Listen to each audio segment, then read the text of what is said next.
A public inquiry into the devastating 2017 Grenfell Tower fire in London, which claimed 72 lives, has placed the blame squarely on government failures, the construction industry, and, most notably, the companies responsible for installing flammable cladding on the building's exterior.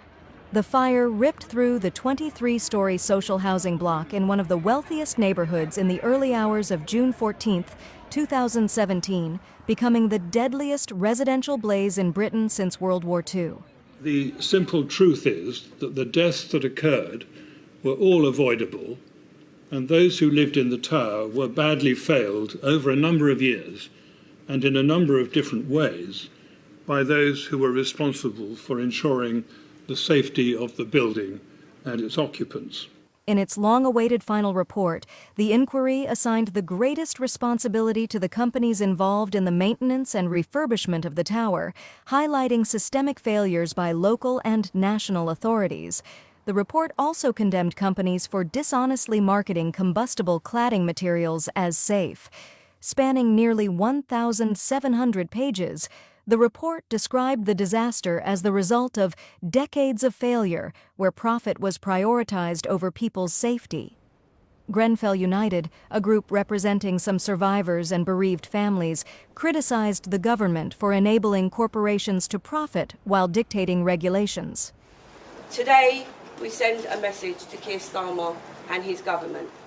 This country has been failed by governments of all political persuasions.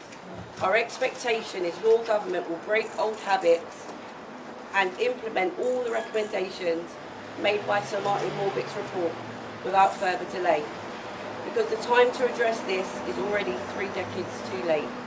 In Parliament, Prime Minister Keir Starmer issued an apology on behalf of the British state to the victims' families and survivors, acknowledging that they had been failed for years. I want to start with an apology on behalf of the British state to each and every one of you, and indeed to all of the families affected by this tragedy. It should never have happened. The country failed to discharge its most fundamental duty, to protect you and your loved ones. Mr. Speaker, today is a long-awaited day of truth, but it must now lead to a day of justice. Justice for the victims and the families of Grenfell, but also a moment to reflect on the state of social justice in our country, and a chance for this government of service to turn the page.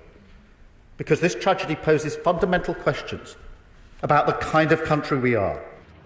A previous report by the inquiry in 2019, which focused on the events of the night, revealed that an electrical fault in a 4th-floor refrigerator sparked the fire. The flames spread rapidly due to the building's exterior cladding, installed during a 2016 refurbishment, made of flammable aluminum composite material that acted as a fuel source.